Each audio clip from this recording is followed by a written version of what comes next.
ఈ మట్టి శరీరాలు ఎందుకు ఇవ్వాలమ్మా? మహిమ శరీరాలు ఇవ్వచ్చుగా.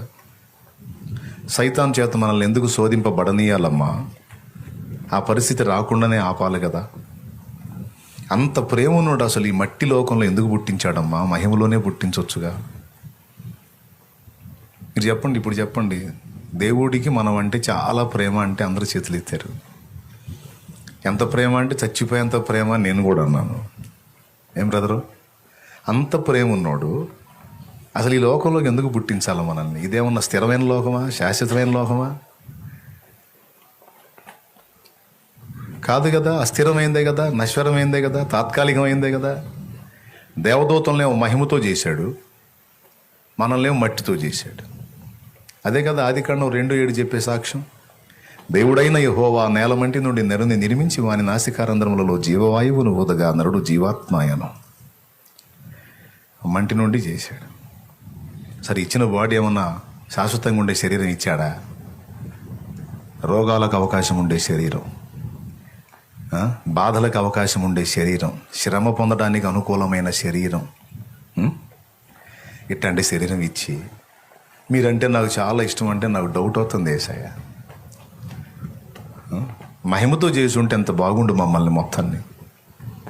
ఈ సైతాను గాని అసలు ఎంటర్ కాకుండా చేస్తే ఎంత బాగుండు. మమ్మల్ని ఏమో నువ్వు మట్టితో చేయనే ఎలా? మా శరీరంలో ఈ బలహీనతలు ఉండనే ఎలా? ఆ సైతాను గాడు మా అవ్వ దగ్గరికి రాని ఎలా? మనందరూ అవ్వ ఆమె బలహీన పడని ఎలా? ఆమె పోయి ఆదాముని చెడగొట్టని ఎలా? ఇద్దరు కలిసి ఒక దారి కానీ ఎలా? మొత్తం కలిసి మమ్మల్ని ఒక దారి చేయని ఎలా?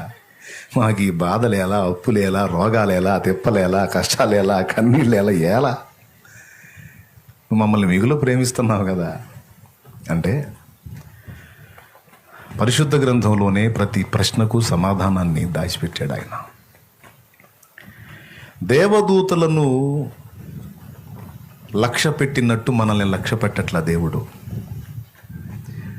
అంటే అంతకంటే కింది స్థాయిలో లక్ష్య పెడుతున్నాడా అంటారేమో. నో, దేవదూతలను పరిగణించినట్టు మనల్ని పరిగణించట్లా దేవుడు.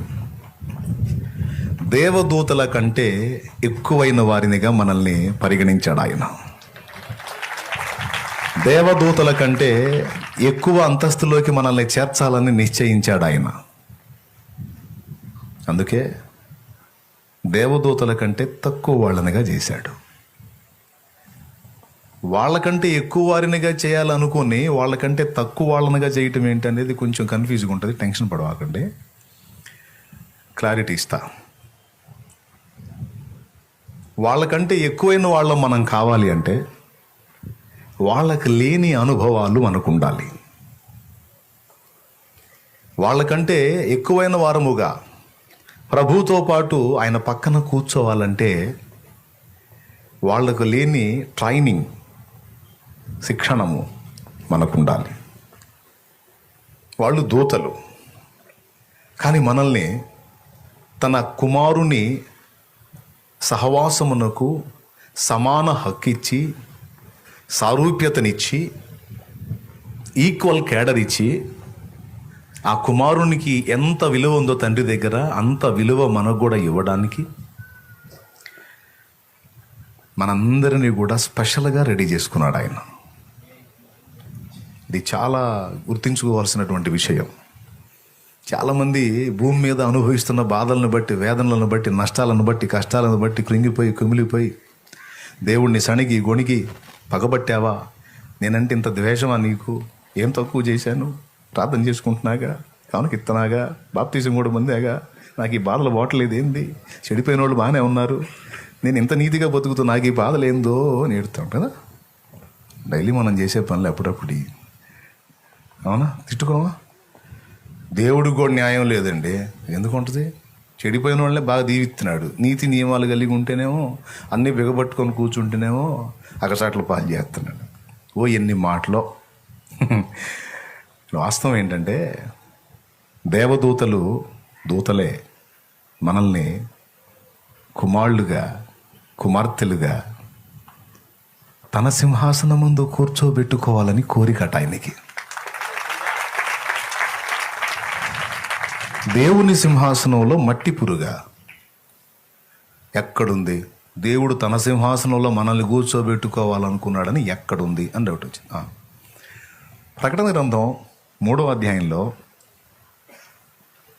19-20 వచనాల్లో ఓ మాట ఉంది. నేను ప్రేమించు వారిని అందరినీ గద్దించి శిక్షించుచున్నాను కనుక నీవు ఆసక్తి కలిగి మారు మనసు పొందు. ఈ వచ్చిన మనది పాట కూడా విన్నాం, హృదయమనేటి తలుపు కదా, అది కదిలిస్తే మీరు వదిలిపెట్టరు కదా. రైట్. ఇదిగో నేను తలుపు నొద్ద నిలుచుండి తట్టుచున్నాను, ఎవడైనను నా స్వరము విని తలుపు తీసిన ఎడల అబ్బా అయిపోయిందా? తర్వాత అది ఆ మాట కావాలి నాకు. నేను జయించి నా తండ్రితో కూడా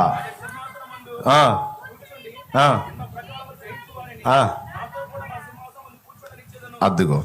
ఇప్పుడు యేసయ్య ఎవరి సింహాసనం మీద కూర్చున్నాడని ఉంది? పెద్ద చెప్పండి. నేను జయించి నా తండ్రితో కూడా కూర్చుండి ఉన్న ప్రకారము జయించిన వానిని నా సింహాసనం అంది. ఇప్పుడు యేసయ్య ఎవరి సింహాసనం మీద కూర్చున్నాడు కదా? ఇప్పుడు జయించిన వాడిని ఎక్కడ కూర్చోబెడతా అంటున్నాడు? యేసయ్య ఎవరై ఉన్నాడు? దేవుడై ఉన్నాడు కదా. తండ్రి, అన్నయ్య, తల్లి, ఆత్మీయుడు, స్నేహితుడు, ప్రాణప్రియుడు. ఓకే, వీటన్నిటికంటే ముందు ఆయన దేవుడై ఉన్నాడు కదా. దేవుడై ఉన్న ప్రభువు నా సింహాసనం మీద మిమ్మల్ని కూర్చోబెట్టుకుంటాను అన్నాడు. అంటే ఈ మట్టి పురుగు, ఈ మట్టి అట్టను చూడండి, ఈ మట్టి పురుగు పోయి రేపు దూతల కంటే కూడా పైన ఉన్న ఆ దేవుని సింహాసనం మీద కూర్చుండే ఆధిక్యతను నిర్ణయించి అది పొందటానికి కావలసిన అనుభవము, శిక్షణము మనం గ్రహించాలని అందరికంటే కింద ఉంచాడు. అందరికంటే కింద ఉంచబడిన ఈ నరుడు రేపు అందరికంటే పైకి వెళ్తాడు. ఈ నరులందరికీ ప్రధాన యాజకుడు ఒకడు ఉన్నాడు. ఆ ప్రధాన యాజకుడు అంట దేవునితో సమానముగా ఉండుట విడిచిపెట్టకూడని భాగ్యమని ఎంచుకొనక మనుషుల పోలికగా పుట్టి దాసుని స్వరూపం ధరించుకొని తన్ను తానే రిక్తునిగా చేసుకున్నాడట. మరియు ఆకారమందు మనుషుడుగా కనబడి మరణము పొందినంతగా, అనగా శిలువ మరణము పొందినంతగా తన్ను తాను తగ్గించుకొని విధేయత చూపాడట. అందుకని అన్ని నామముల కంటే పైనామం ఆయనకి ఇవ్వబడిందట. ఫిలిప్పీ పత్రిక 2:5 నుండి కింది వచనాలు. ఫిలిప్పీ పత్రిక 2:5 నుండి కింది వచనాలు. అన్ని నామముల కంటే పైనామం పొందడానికి అందరికంటే కూడా కిందికి వెళ్ళాడండి. శ్రీమంతుడవు సిరికే రాజు, ప్రార్థించినంతనే కృప చూపువాడవు, కడు దీనుడవై మరియసుతుడవై పశుల పాకలో జన్మించినావా, నాకై ఇంత తగ్గించుకున్నావా, ఎందుకయ్యా యేసయ్యా నాపై ఇంత ప్రేమ.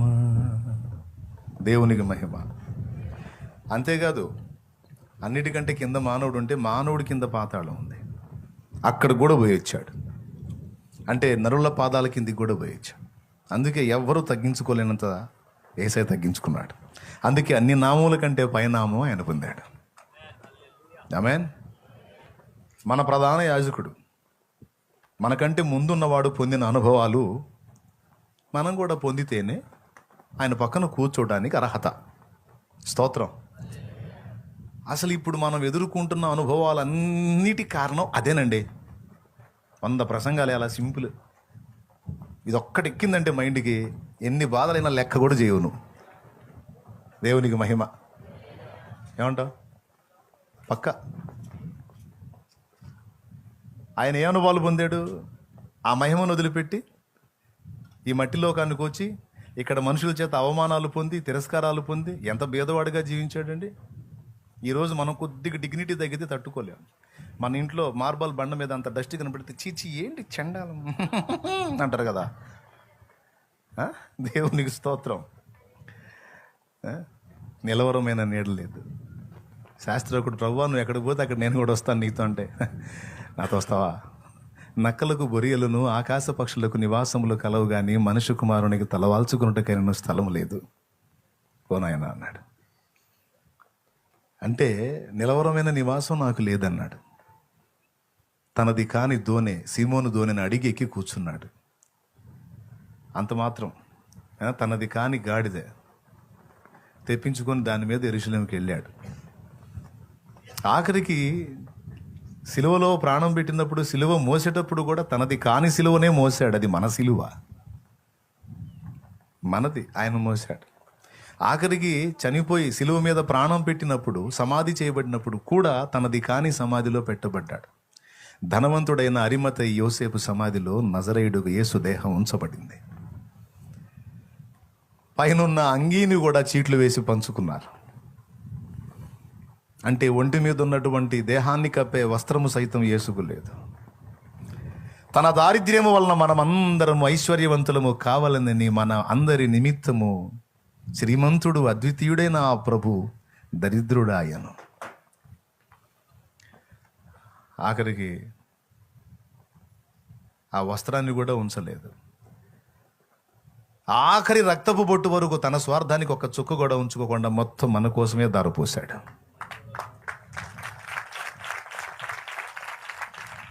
ఆ అనుభవం నేను ఏ దైవంలో చూడలా. దైవం అని మనుషుల చేత కొలవబడిన, ఆరాధించబడిన, పూజింపబడిన, ప్రశంసింపబడిన, ప్రస్తుతించబడిన ఎవ్వరిలో చూడలా. యేసులో కనిపించిన ఆ కొలత. అందుకే యేసుకు దాసుడు అయిపోయా. అంతకుముందు యేసుని ఎరగని దినాల్లో యేసును విమర్శించి, దూషించి, పరాయి మత దేవుడు, తెల్లోళ్ళ దేవుడు, కొన్ని కులాలకు చెందిన దేవుడు అని కేటాయించి తేలిగ్గా మాట్లాడినటువంటి నేను ఈ సత్యం తెలుసుకొని, ఇవన్నీ మానవ కపోల కల్పితాలు, సత్యం ఒక్కటే, దేవుడు ఒక్కడే.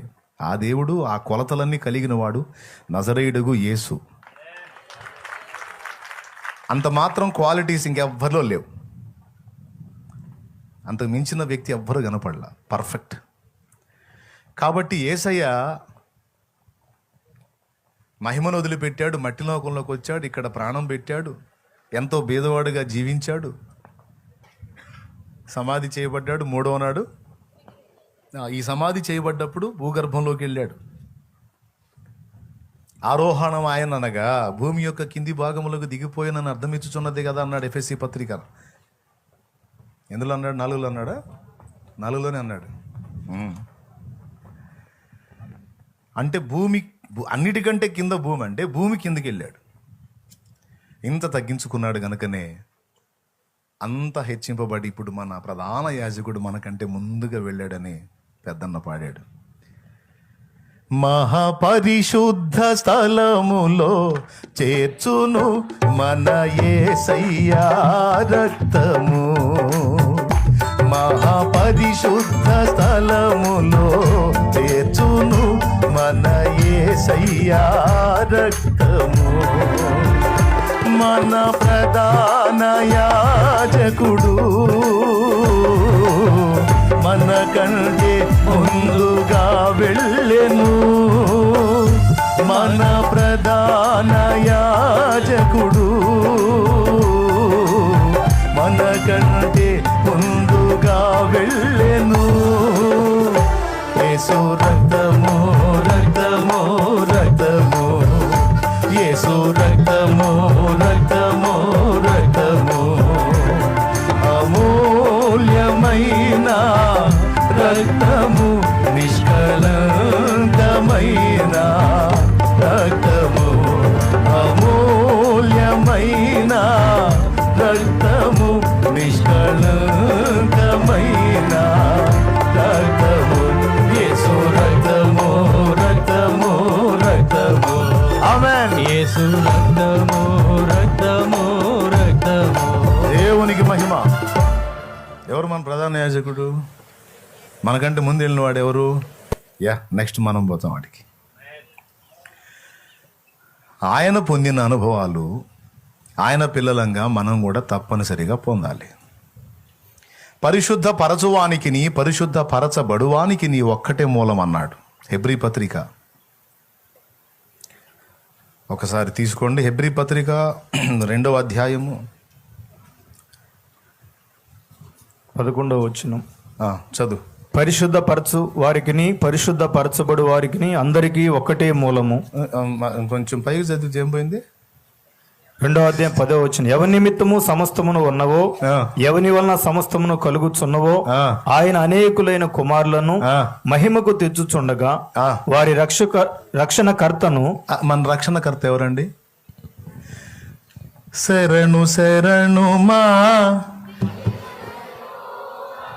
మహిమాన్విత చిరజీవనిధి భజింతుము నిన్ను జగదీశ శ్రీ అక్కడ ఉంది రక్షణకర్త అంటే పాట పాడితే మీకు గుర్తొచ్చిందండి. మన రక్షణకర్త ఎవరు అంటే పాటలు మనం ఎవరిని గురించి పాడుకున్నాం? ఏసామా రక్షణకర్త. ఇప్పుడు మన రక్షణకర్త మనల్ని మహిమకు తెస్తున్నాడట. కాబట్టి తెచ్చేవాడు పరిశుద్ధపరచబట్టానికి శ్రమలే ఆధారమైనయట. పరిశుద్ధపరిచేవానికి పరిశుద్ధపరచబడేవారికి ఒక్కటే మూలం. ఆయన ఎలాగో మనం అలాగే. మన ప్రధాన యాజకుడు ఇన్ని బాధలు పడి అంత హైట్కి వెళ్తే మనం ఏ నొప్పి తగలకుండా డింగుమని వెళ్ళాలంటే ఎట్ట వెళ్తామమ్మా? అసలు ఏం న్యాయం అది? దేవుని స్తోత్రం. ఏం పద్ధతి అది? సింపుల్గా. అందుకనే ఆయన పిల్లలంగా, ఆయన ఏర్పరచుకున్న వారంగా, ఆయన చేత పిలువబడిన వారంగా, గుర్తించబడిన వారంగా మనందరినీ అదుపులోకి తీసుకున్నాడు. అందుకోసమే మనల్ని దూతల కంటే తక్కువ వారిగా చేశాడు.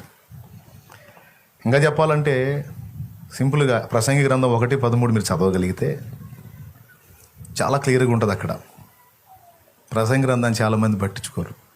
మంచి మ్యాటర్ ఉంది అందులో. ప్రసంగి గ్రంథం 1:13 ఒకసారి బైబిల్ తీసి చూసుకోండి. అది అండర్లైన్ చేసుకోవాలి ఆ వచనం. ఆకాశము క్రింద జరుగు దాన్ని అంతటిని కూడా జ్ఞానము చేత విచారించుటకై గ్రహించుటకై నా మనస్సు నిలిపితిని. వారు దీని చేత అభ్యాసం నందువలన. అక్కడి నుంచి రౌండ్ కొట్టాల. వారు దీని చేత, వారు అంటే ఎవరు? మనుషులు, భూమి మీద నిర్మించబడిన మానవ జాతి.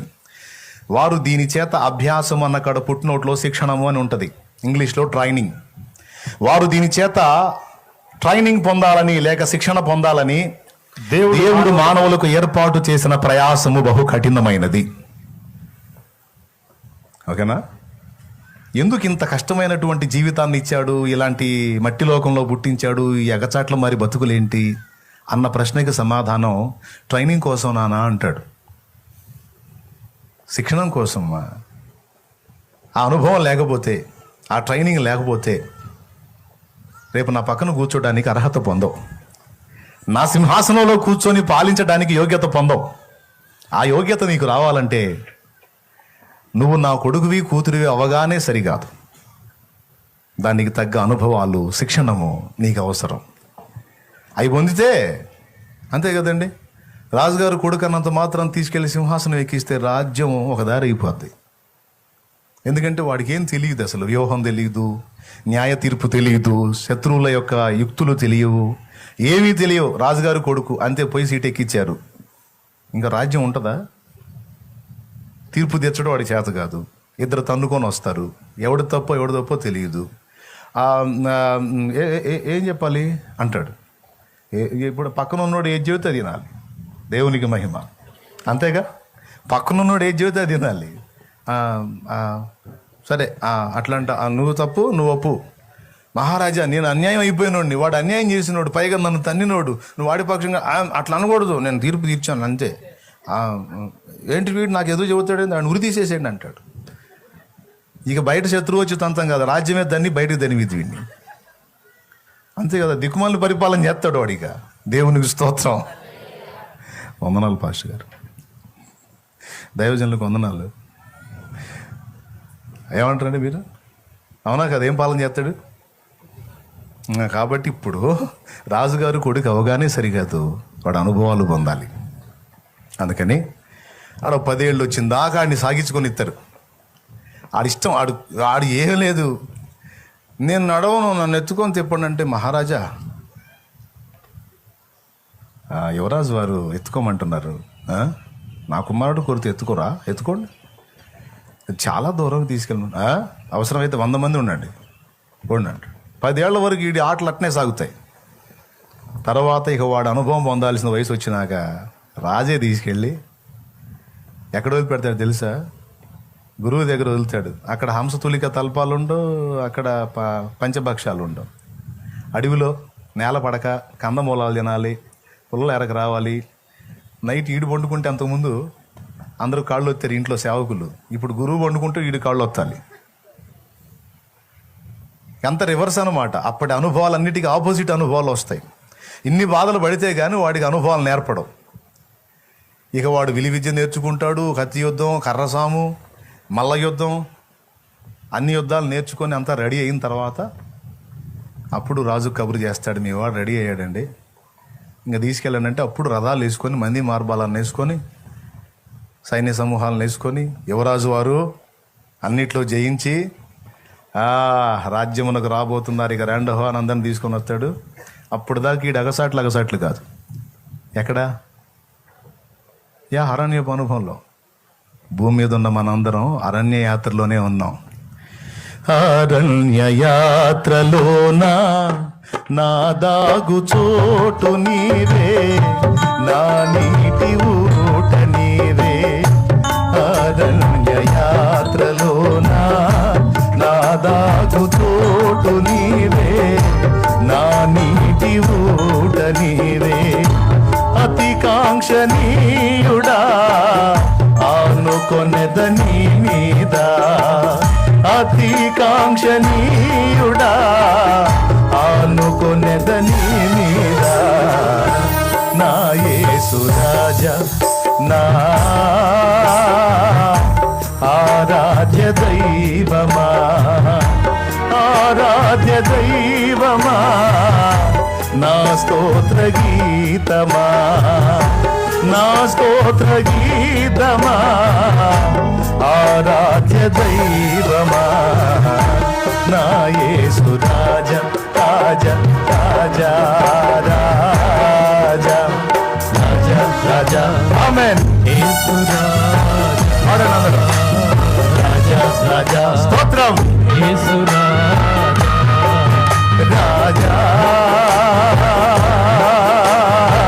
యేసు రాజా, రాజా, యేసు రాజా, రాజా, రాజా. ఆమేన్. యేసు రాజా,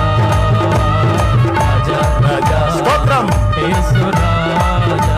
హల్లెలూయా. ఇప్పుడు అరణ్యపు అనుభవానికి అరణ్య యాత్రకు వచ్చామన్నమాట. ఇక్కడ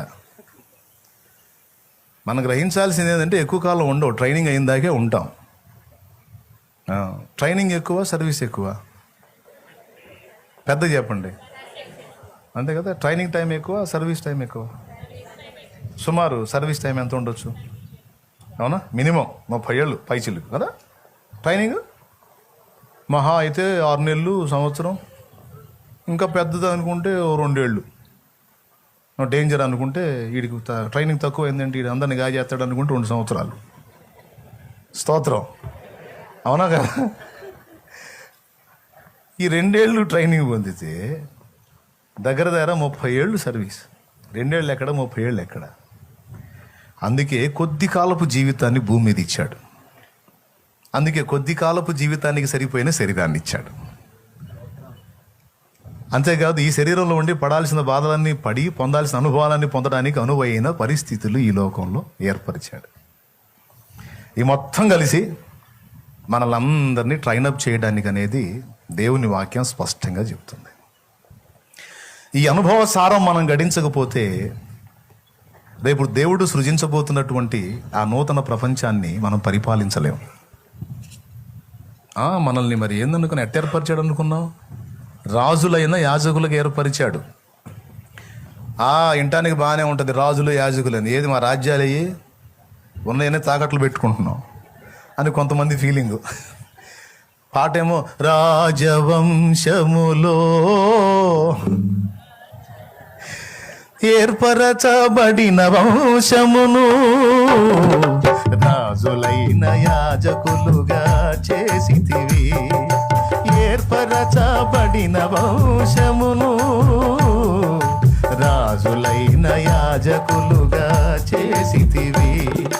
పరిశుద్ధ జనముగా సొత్తైన ప్రజలుగా, పరిశుద్ధ జనముగా సొత్తైన ప్రజలుగా, నీ కొరకే జీవించుట నాకు భాగ్యము. నీ చల్లని నీడలు, నీ చక్కని సేవలు నా బ్రతుకు సాగనిమ్మయా. యేసయ్యా నా బ్రతుకు సాగనిమ్మయా. ఈ పాటలు బాగానే పాడుతున్నాం కానీ డౌటు, రాజు లేని యాజకులు అంటాడు. రాజు అంటే రాజ్యం ఉండాలి, పరిపాలన ఉండాలి, సింహాసనం ఉండాలి, కిరీటం ఉండాలి, దాసదాసి జనాంగం ఉండాలి, పెత్తనం చేయడానికి 10 మంది మనుషులు ఉండాలి.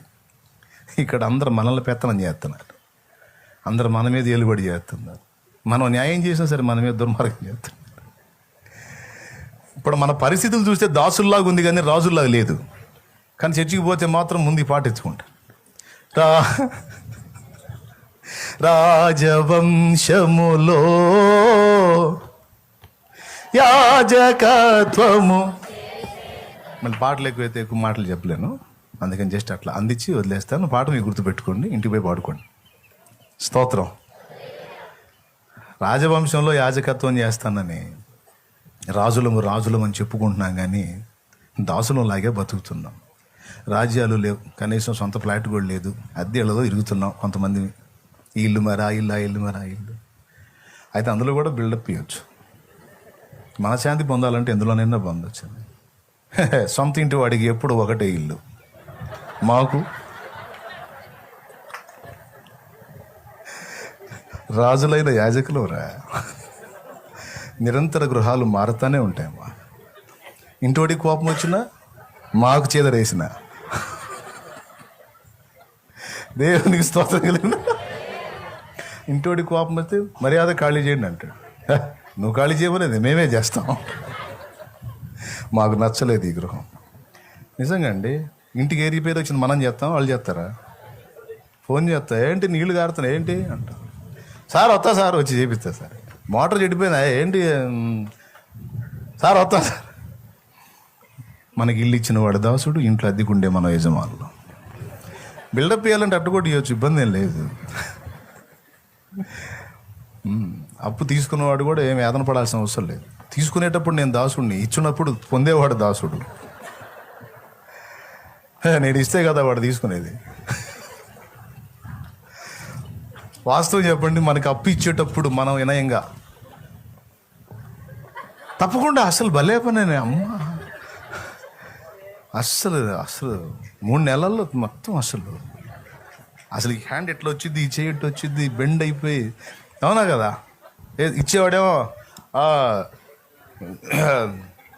సొరుగు తీసి డబ్బులు లెక్కేస్తా, ఎప్పుడు ఇస్తావు అంటే ఇది ఫోజు. 3 నెలల్లో పక్క. ఇప్పుడు అప్పు తీసుకున్నాక వీడు కనపడ్డాయిగా ఈ ప్లేస్లోకి వాడొస్తాడు ఇచ్చినవాడు. ఏంది నీ గొడవ, ఏంది ఇచ్చావు, ఏంది నా వల్ల కాదు, అసలు ఐపీ పెడదాం అనుకుంటున్నాను నేను. అట్లా అన్న మాకు దేవుని స్తోత్రం కలిగి హల్లెలూయా. వెంటనే ఈ హ్యాండ్ వాడికి పోయింది. ఇదిగో ఎంత కష్టంలో ఉంటే ఇచ్చా, అర్థం చేసుకో. నీ బాధల్లో ఇచ్చా, ఇప్పుడు నా బాధలు అర్థం చేసుకో. నువ్వు అట్లా అన్న మాకు. మరి ఏంది ఊరక గొడవ చేస్తా, ఏంది అట్లా కాదు. నా బాధలు ఎప్పుడు నెలకా 15 రోజుల్లో చూడు, అర్థం చేసుకో. చాలా ఇబ్బందిగా ఉంది, పిల్లలకి ఫీజు కూడా లేదు, ఈడి సినిమా కష్టాలన్నీ చెబుతాడు. ఇచ్చినవాడు. ఇప్పుడు తీసుకున్నాడు ఎవరు? రాజవంశము. దేవుని ఏందనకన్నా బిల్డప్ ఇవ్వాలంటే అగసాట్లో కూడా ఇవ్వచ్చు. హాస్పిటల్లో బెడ్ మీద ఉండి కూడా బిల్డప్ చేయొచ్చు, తెలుసా మీకు? అందరూ తిరిగి తిని తిప్పలు పడుతున్నారు. నాకు చూడు ఎంతమంది సర్వెంట్లు, ఎంతమంది సర్వెంట్లు చూడు, 2 నర్సులు వస్తారు రోజు, అన్ని వాళ్ళే. తర్వాత మా వాళ్ళు తెస్తారు ఫుడ్, కలిపి నోట్లో పెడతారు. పడక మీద కూర్చొని టేస్ట్ బాలా వాళ్ళు ఏమంటారు, లేచిన దాకా ఏమన్నది కాదు. దేవునికి స్తోత్రం. అయ్యా బాగాలేదా, సరిగ్గా చేయమ్మా, బాగలేని మనిషి ఏంది, అమాయకంగా ఫోజు పెట్టుకుంటుకుంటాడు. తిరిగే పని లేదు. చాలామంది ఆశించేది అదేగా, నా బతుకంతా చాయ్కి చేసుకోవటమే, ఒక రోజన్నా కూర్చొని తింటా, లేదంటే ఏకంగా పండుకొని తింటాడు పేషెంట్. రాజవంశములో చేసేవాళ్ళు ఉంటే రోగం మహాభోగం అన్నాడు ఒకడు. దేవునికి స్తోత్రం, అవునా కదా? చేసేవాళ్ళు ఉంటే రోగం మహాభోగం అన్నాడు. ఇంకేం చేయాల్సిన అవసరం, మొత్తం వాళ్ళే చేస్తారు. కాళ్ళు నొప్పులుగా ఉండే అమ్మాయి అన్నాడు, అందుకు ఆగాయా కథలు కాళ్ళు ఎత్తుతా అంటాడు. ఈ విధంగా మనం ఏదో ఆనందించాలంటే అగచాట్లు కూడా ఆనందించవచ్చు, హాస్యంగా మార్చుకోవచ్చు. కానీ ఒకటైతే కద్దు, మనల్ని అయితే కుమారులనుగా కుమార్తెలనుగా దేవుడు చూచుచున్నాడు గనుక మనలను ప్రత్యేకముగా సిద్ధపరచక మానడు. ఎప్పుడైతే యేసు ప్రభు నా దేవుడు నా రక్షకుడని విశ్వాసం ఉంచి మారు మనసు పొంది, యేసు నా పాపముల కొరకు తన ప్రాణం పెట్టి చనిపోయి సమాధి చేయబడి 3వ నాడు తిరిగి లేచి ఆరోహణ వెళ్ళి ఇదిగో త్వరలో రాబోతున్నాడని నేను నమ్ముతున్నాను. ఆయన యందు నేను విశ్వాసం ఉంచుచున్నాను, ఇదిగో ఆయన చెప్పిన మాట ప్రకారం నమ్మి బాప్తిస్మం పొందుతున్నానని ఒక వ్యక్తి ఎప్పుడైతే నేట మునిగి ఒడ్డుకొచ్చారో, ఇక ఫాదర్ నేమ్ మారిపోయింది, పర్సన్ నేమ్ కూడా మారిపోయింది. ఫాదర్ నేమ్ ఏమొచ్చింది తెలుసా? మీ నాన్న పేరు చెప్పండి, ఎవరి నాన్న పేరు వాళ్ళు చెప్పండి, నేను చెప్తాను, 1 2 3 అంటాను, మీ నాన్న పేరు మీరు చెప్పండి పెద్దగా. బాప్తీసం పొందిన వాళ్ళు మాత్రమే, పొందిన వాళ్ళు చేతులు ఎత్తండి. నేను పొందాను అన్నాడు, థ్యాంక్ యూ, రైట్, దాదాపు చాలా చేతులు లేచినాయి. పొందిన వాళ్ళు మాత్రమే. 1 2 3 రైట్. ఎవరి నాన్న పేరు వాళ్ళు చెప్పారు కదా, మొత్తం తప్పులే చెప్పారు.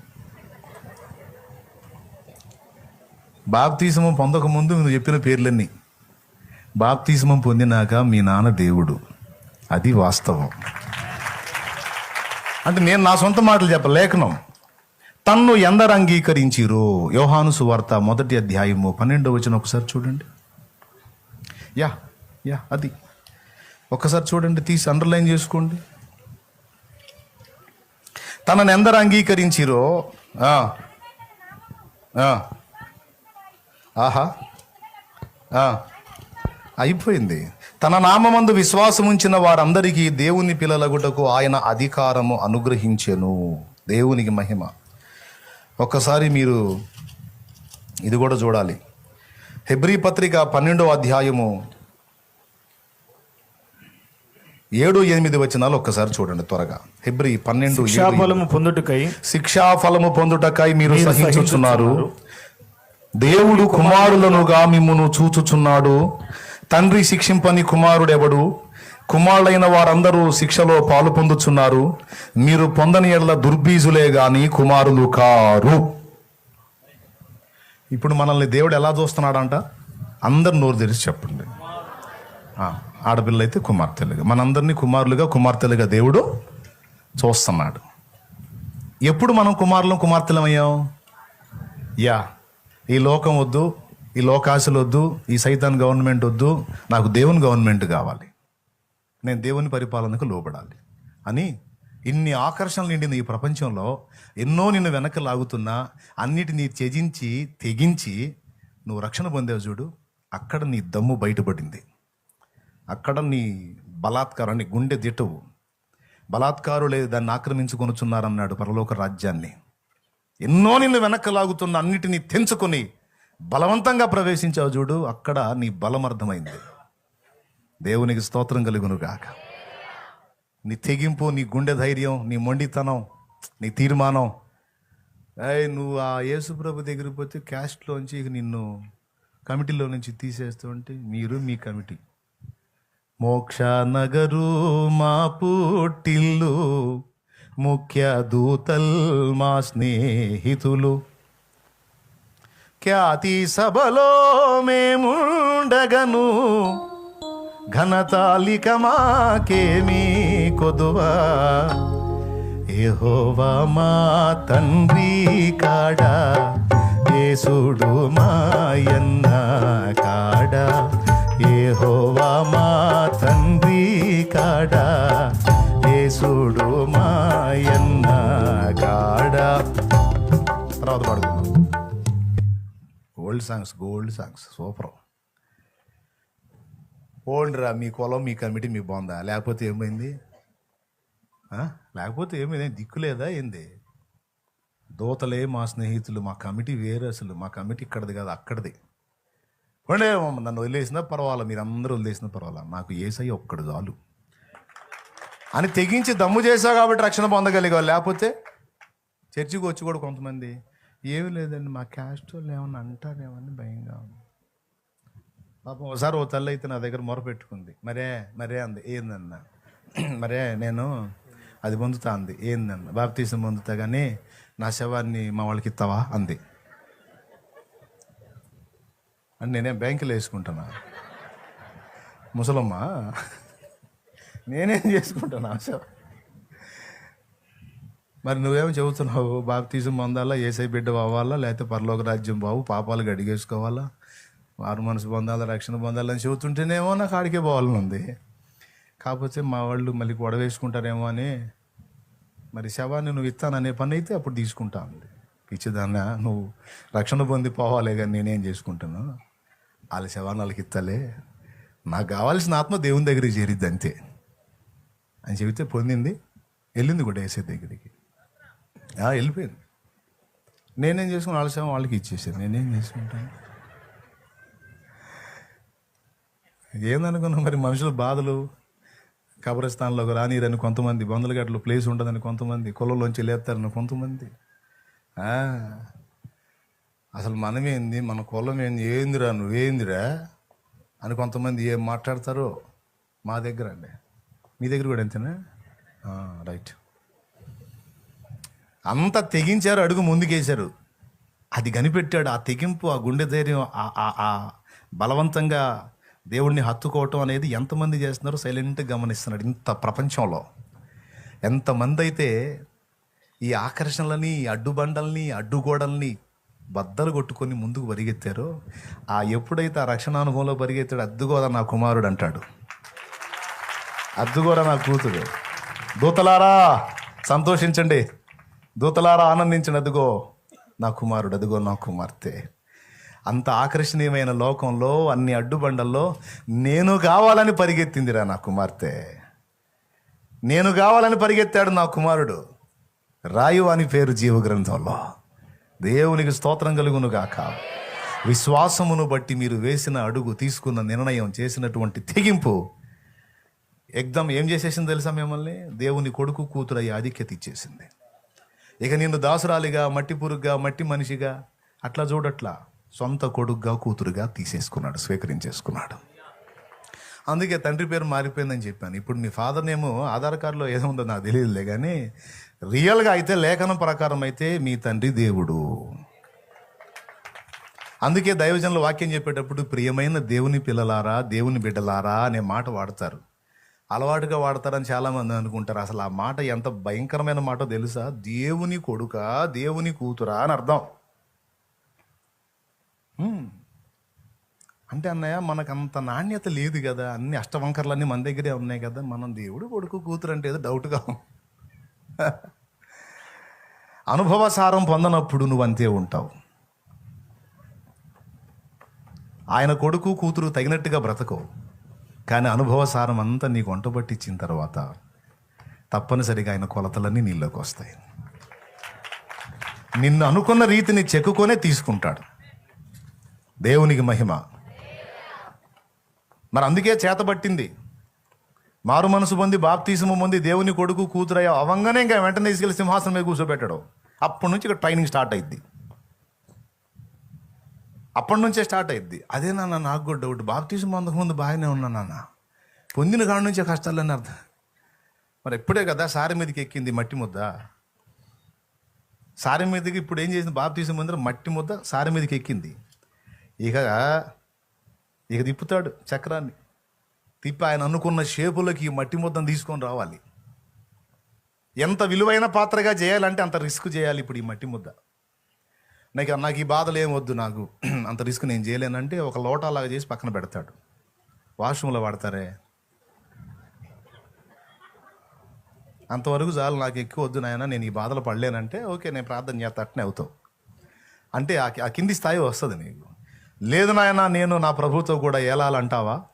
అందుకు తగ్గట్టుగా నకిషీ పని చేయబడింది షోకేస్లో ఉన్నట్టు చక్కగా నిన్ను బొమ్మను చెక్కినట్టు చెక్కి అనుకున్న షేప్ తెచ్చి అగ్నిలో కాల్చి అక్కడ ఎక్కిస్తాడు. ఎంత అద్భుతమైన కళాఖండంగా తయారైతే అంత మెయిన్ ప్లేస్లోకి వచ్చేసిద్ది దాని పాత్ర, ఆ పాత్ర. కాబట్టి టోటల్గా మీ అందరికీ ఈ సభ సందర్భంగా చెప్తుంది ఏంటంటే, ఈ కూటమి సందర్భంగా అనుభవాల పాఠం కోసం, ట్రైనింగ్ కోసం, శిక్షణ కోసమే మనల్ని ప్రేమించే దేవుడు ఇలా తయారు చేశాడు, ద్వేషించి కాదు. ఇప్పుడు ఈ అనుభవసారం అంతా పొందిన తర్వాత మనం అక్కడ చేయాల్సిన పనులు చాలా ఉన్నాయి. కొరింథీలోకి రాసినటువంటి మొదటి పత్రిక 6వ అధ్యాయం 3వ వచనం ఇలా చెప్తుంది చూడండి. కొరింథీలోకి రాసినటువంటి మొదటి పత్రిక 6వ అధ్యాయం 3వ వచనం ఇలా చెప్తుంది. మనము దేవదూతలకు తీర్పు తీర్చుదమని ఎరుగరా? దేవునికి స్తోత్రం. ఒకసారి నాకు వెళ్ళి చూడండి. మనం ఏంటి, మన పొజిషన్ ఏంటి? మనం దేవదూతలకి తీర్పు తీర్చడమా? అసలు మన స్థాయి ఏంటి? ఇప్పుడు దేవదూతల మహిమ ఎక్కడ, మన మహిమ ఎక్కడ? కానీ లేఖనం ఏం చెప్తుంది? మనం దేవదూతలకు తీర్పు తీర్చబోతున్నాం అన్నాడు. అంతేకాదు, దేవదూతలు మనకు పరిచారకులు అన్నాడు. కీర్తనల గ్రంథం 34వ కీర్తన 7వ వచనంలోను, 91వ కీర్తన 11వ వచనంలోను, యెహోవా యందు భయభక్తులు గలవారి చుట్టూ ఆయన దూత కావలి ఉండి వారిని రక్షించునని 34వ కీర్తన 7వ వచనంలో అన్నాడు. 91వ కీర్తన 11వ వచనంలో, 91వ కీర్తన 11వ వచనం మాత్రం చదువు. అది కదా, నీ మార్గములన్నిటిలో నిన్ను కాపాడి. యా యా యా యా అసలు దూతల రేంజ్ ఏంటి, మన రేంజ్ ఏంటి? అదే హెబ్రీ పత్రికలో చెప్తాడు, వీరందరూ రక్షణైన స్వాస్థ్యము పొందబో మనందరికీ పరిచారము చేయుటకై పంపబడిన సేవకులైన ఆత్మలు కారా అంటాడు. అసలు భూమి మీద ఉండంగానే, మనం ఈ మట్టి దేహంలో ఉండంగానే, మనం కేర్ ఆఫ్ ప్లాట్ఫామ్గా ఉన్నప్పుడే, కట్టెడప్పుల్లో ఉన్నప్పుడే, పుట్టెడు నొప్పుల్లో ఉన్నప్పుడే దూతల కాపుదల మనకి ఇవ్వబడిందట. ఎందుకు తెలుసా? ఎప్పుడైతే విశ్వాసమును బట్టి ఆయన కొడుకు కూతురు అయిపోయామో అప్పుడే ఇక మనకు 2 వస్తాయి. ఒకటి శత్రుత్వం వచ్చిద్ది, సెక్యూరిటీ కూడా వచ్చిద్ది. కొడుకులం కూతుళ్ళం కాకపోతే సైతాన్ మనల్ని పట్టించుకోడు. దేవుని కొడుకు కూతురు కాకపోతే వాళ్ళ లిస్టులో ఉన్నట్టు. ఆ లిస్టులో నుంచి ఇప్పుడు ఆయన లిస్టులోకి పోయాం కదా. మరి అపోజిషన్లో చేరితే మెయిన్ పార్టీ ఊరుకుంటుందా? మనకి ఈజీగా అర్థం అవటానికి చెబుతుందండి. ఇప్పుడు దాకా నాతో ఉండి ఎగిరి గంతేసాడు, వీటి సంగతి చెప్పండి రా. అందుకే రైట్లు జరిగేది వాళ్ళ మీద. పాపం, స్తోత్రం. వెంటనే దాడికి దిగుతాడు సైతాను. అందుకే ఎప్పుడైతే విశ్వాసంలో మనం ఎంటర్ అయ్యామో, రక్షణను స్వాస్థ్యానికి సిద్ధమయ్యామో, దేవుడికి తెలుసు వాడు అటాక్ చేస్తాడు బిడ్డలనని. అందుకే కాపుదలు ఇచ్చేస్తాడు. దూతలారా, అదిగో రక్షణలోనికి వచ్చిన వాడు నా కుమారుడు, నా కుమార్తె, మీరు వెళ్ళి వాడిని కాయండి అంటాడు. ఇక మన సమయం వచ్చి దేవుడు తనకే తాను మనల్ని తీసుకోవడానికి ఇష్టపడ్డప్పుడు దూతల సైడ్ అవుతారు, మనల్ని ఏదో వంకతో తీసుకుంటాడు. ఆ సమయం దేవుడు నిర్ణయించిన దాకా, అది వచ్చిన దాకా ఎవ్వడు కూడా మనల్ని ముట్టడానికి వీల్లేదు. మనల్ని ముడితే ఆయన్ని ముట్టినట్టే. సౌలా సౌలా నన్నెందుకు హింసిస్తున్నావు? నీకు నాకేం సంబంధం ఉన్నాయన్నా, నేను ఆ క్రైస్తవులను హింసిస్తున్నా అంటే వారంతా నా పిల్లలు, వాళ్ళని ముడితే నన్ను ముట్టినట్టే. అట్లా లింక్ అయిపోతాం యేసులో మనం. మరి ఇంత వ్యవహారం ఉంది. మరి దూతలు ఇప్పుడు ఎప్పుడన్నా ఒకసారి వస్తారో, ఎప్పుడు మనతోనే ఉంటారు అంటే నేను చెప్పను, మనతోనే ఉంటారు వాళ్ళు.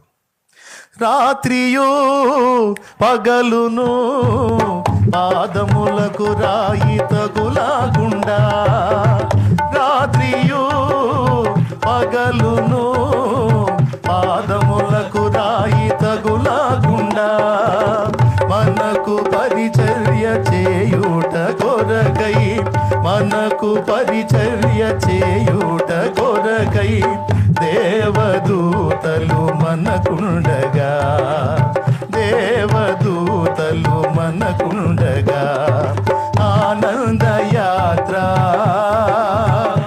ఇది ఆత్మీయ యాత్ర యేసుతో నూతన యెరూషలేము యాత్ర మన యేసుతో నూతన యెరూషలేము యాత్ర ఆనంద యాత్ర. దేవునికి మహిమ. ఇప్పుడైతే ఇంకా దగ్గరలోకి వచ్చాం. ఆనందం యేసును చూసే క్షణం ఆసన్నం ఆత్మానంద భరితులమై ఆగమన కాంక్షతో సాగెదం. ఏది పాడండి అందరూ కలిసి. ఆనందాన్ని అంత విషాదంగా పలుకుతున్నారు. ఆనందాన్ని ఆనందంగా పలకండి.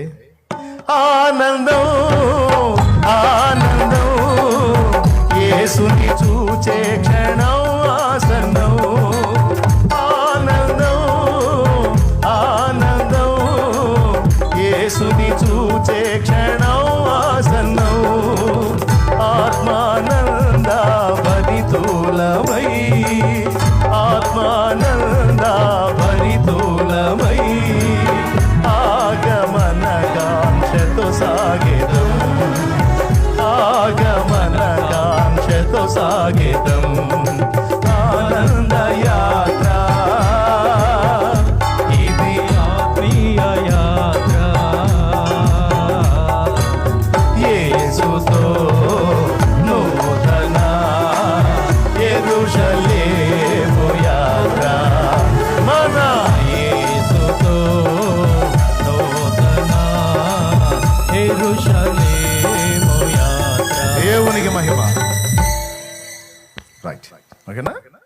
టోటల్గా మన లైఫ్ ఇలా ఎందుకు కింది స్థాయిలోకి వచ్చింది? అన్నిటికంటే పైకి ఎక్కడానికి.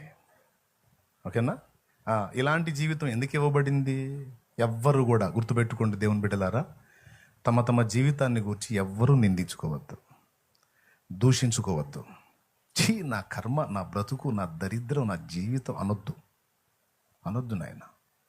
దేవుడు ప్రత్యేకమైన ఏర్పాటు నీ మీద ఉంది. దేవుని ప్రత్యేకమైన ప్రణాళిక నీ మీద ఉంది. నిన్ను చచ్చిపోవునంతగా ప్రేమించిన దేవుడు ఆయన. నువ్వు ఒట్టి పనికిమాలిన దద్దమ్మ అయితే నీకోసం ఎందుకు చచ్చిపోతాడు ఆయన? దద్దమ్మల కోసం చచ్చిపోతాడేంది? నువ్వు వేస్ట్ ఫెలో అయితే నీకోసం చచ్చిపోతాడు ఆయన. నిన్ను శ్రేష్టంగా చేసుకున్నాడు, తన కుమారుడుగా కుమార్తెగా నిన్ను స్వీకరించాడు. అందుకే నీ కోసం చనిపోవటానికి ఇష్టపడ్డాడు. ప్రాణం కంటే ఎక్కువగా నిన్ను ప్రేమించాడు. మరి ఇంత ప్రేమించినోడు ఇలాంటి జీవితం ఎందుకు ఇచ్చాడంటే అనుభవాల పాఠం కోసం. వారు దీని చేత అభ్యాసము పొందవలని దేవుడు మానవులకు ఏర్పాటు చేసిన ప్రయాసం బహు కఠినమైనది. కాబట్టి ఇందులో ఎవరు మినహాయింపు లేదు. ధనవంతుడు దరిద్రుడు అన్న భేదం లేదు. ఎవరికి తగ్గ బాధలు వాళ్ళకి అనుమతించాడు.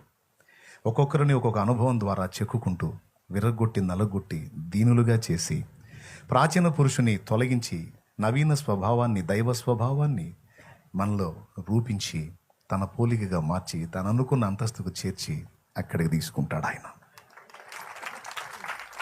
ఈ కీలకమైన విషయం అర్థమైతే, దీన్ని కానీ స్మరణలో పెట్టుకోగలిగితే ఏ ప్రతికూల పరిస్థితి నీకు ఎదురైనా లెక్క చేయవు. నువ్వు చిరునవ్వు నవ్వుతూ సాగిపోతావు. ఈ కఠినమైన చేదు నాకెందుకు వచ్చింది, ఈ చేదైన అనుభవం నాకు ఎందుకు వచ్చింది అనే కృంగుపాటు నీకుండదు. ఇందులో ఏదో అనుభవ పాఠం నాకు దాచిపెట్టాడు నా ప్రభు. దీని వెనక నేను పొందాల్సిన అనుభవం ఏదో ఉంది. తర్వాత దాని ఫలితం అక్కడ నేనేదో చేయబోతున్నాను. గుర్తుపెట్టుకోండి, మీరందరూ రాజులైన యాజక సమూహం అన్నది నిజమే. కానీ అది ఇక్కడ మాత్రమే కాదు, అసలు అన్నిటికంటే ముఖ్యం అక్కడ.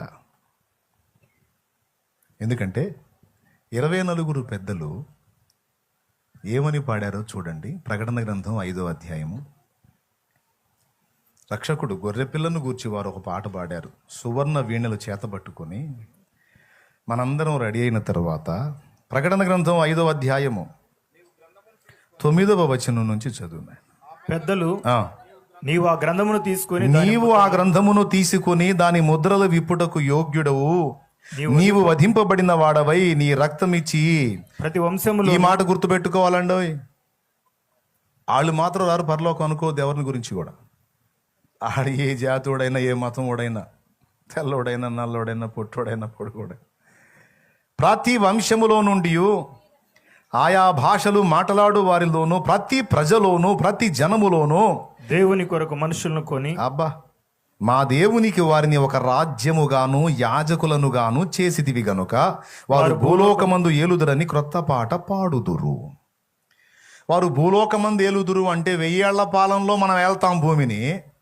ఆ తరువాత క్రొత్త భూమి, క్రొత్త ఆకాశం వచ్చినప్పుడు కూడా సృజింపబడబోయేటువంటి ఆ నూతన ప్రజను కూడా మనం ఏలబోతున్నాం. దేవునికి స్తోత్రం కలుగును గాక. మనము ప్రభు కలిసి ఉండేటువంటి ప్రదేశమే నూతన యెరూషలేము. అర్థమైందా? అక్కడ ఉండి దేవుడు సృజించేటువంటి క్రొత్త భూమి, క్రొత్త ఆకాశం, అందులో దేవుడు సృజించేటువంటి జనములను ఇక ఏలునట్లు మనందరికీ ఆధిక్యత ఇవ్వబోతున్నాడు. అక్కడ రాజులైన యాజక సమూహం. అసలు ఇక్కడ కాదు, అక్కడ మన రాజ్యం. దేవుడు దేనికి శిల్పియు నిర్మాణకుడై ఉన్నాడో పునాదులు గల ఆ పట్టణము కొరకు అబ్రహాము నిరీక్షించి ఎదురు చూశాడంట. విశ్వాసమును బట్టి దాన్ని స్వతంత్రించుకోవడానికి సిద్ధపడ్డాడట. దేవునికి స్తోత్రం. ఆయన సిద్ధపరిచిన ఆ సుందర రాజ్యం మన కోసం ఉంది. అర్థమవుతుందా? దానికి మనం యోగ్యులం కావాలి అంటే ఇక్కడ కొంతకాలం మనం అనుభవం పొందాలి. ట్రైనింగ్ పీరియడ్ తక్కువ, 6 నెలల నుంచి 2 సంవత్సరాల లోపు ఉంటుంది. తర్వాత సర్వీస్ దాదాపు 30 నుంచి 40 సంవత్సరాలు. కొంతమందికి అయితే జీవితకాలం వాళ్ళు ఉన్నంత వరకు వాళ్ళు వాడబడతానే ఉంటారు. లైఫ్ అంతా కూడా వాళ్ళకి సర్వీసే ఉంటుంది కొన్ని డిపార్ట్మెంట్స్లో అయితే. అవునా? వాళ్ళు వాడుకుంటూనే ఉంటారు. ఇంత దాన్ని పొందడానికి వాళ్ళు జస్ట్ ఒక 2 ఏళ్ళు 3 ఏళ్ళు వాళ్ళు ప్రయాసపడ్డారు. ట్రైనింగ్లో వాళ్ళకి సుఖం ఉంటుందా? సంతోషం ఉంటుందా? ప్రశాంతత ఉంటుందా? ఆనందం ఉంటుందా? పాపం పోలీసు వాళ్ళు అయితే బాగా ఒళ్ళు పెంచి ఏనుగులాగా పోయిన ట్రైనింగ్ అయిపోయేసరికి వస్తాడు బయటికి అంటే ఎగస్టాలన్నిటినీ వాళ్ళు కరిగించి పంపిస్తారు. ఎందుకంటే పరిగెత్తాలి కదా, అందుకని ఎక్కడ మొత్తం క్లీన్ చేసి పంపిస్తారు. క్లీన్ అయిన దాకా ఉరికిస్తానే ఉంటారు, వాళ్ళు చేసే పనులన్నీ చేపిస్తూనే ఉంటారు. ముఖ్యంగా ఈ లోకల్ సంగతి పక్కన పెడితే మిలిటరీ విషయానికి వస్తే మాత్రం ఖచ్చితంగా చేస్తారు. అది దేవునికి మహిమ. త్రాగుడు ఒక్కటిగా లేకపోతే, ఒక మిలిటరీ అధికారికి త్రాగుడు ఒక్కటి లేకపోతే ఒక సాధారణ మానవుడి కంటే ఎక్కువ కాలం బతకగలుగుతాడు ఆరోగ్యంగా. ఈ సైడు బలహీనతలు లేకపోతే మనకంటే కూడా ఇంచుమించు ఒక 20 ఏళ్ళు ఎక్కువ ఆరోగ్యంగా బతకగలుగుతాడు. అంత బలం ఉంటుంది. ఎందుకంటే అలా చేస్తారు పాపం వాళ్ళని. ఖచ్చితంగా చేయాల్సిందే. ఇప్పుడు ట్రైనింగ్లో ఉన్న వాటికి సుఖం ఉంటుందా? మరి భూమి మీద మనం ఎట్లా అండి? ఏందా అన్నయ్య, ఒక వారం బాగుంటే 2 వారాలు అలసోట్లు వస్తున్నాయి, 1 నెల ప్రశాంతంగా గడిచిపోయిందంటే ఇక నాకు మామూలుగా ఉండట్లే అన్నయ్య. ఉండదు నాన్న, ఉండదు. ముందే చెప్పాడు కదా లేఖనంలో, తప్పదు. ఒక అనుభవం అయిన తర్వాత ఇంకొక అనుభవం నేర్చుకోవద్దు.